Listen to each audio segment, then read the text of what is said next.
Ay, ako po pala si Paul Desiderio. Naglalaro po ako sa UP Fighting Maroons. Nag-aaral po ako sa UP Diliman. Yung muna, yung mga pinsan ko, niyayaya ako maglaro ng basketball. So, parang nahilig na rin ako kasi yung tatay ko naglalaro rin ng basketball. So, yun, parang naisipan ko gusto kong maglaro ng basketball. Yung first time na nakalaro ako, parang takbo lang talaga ako ng takbo kahit hindi ako makashoot. Ganun. Parang ordinaryong bata lang na naglalaro. Dati, naglalaro lang ako sa kanto-kanto. Tapos, nagseryoso na ako ng basketball parang second year sa UV, University of Visayas.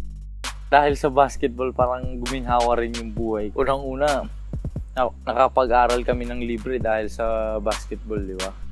May mga allowance din kami sa UP, tapos may commercial team din kami.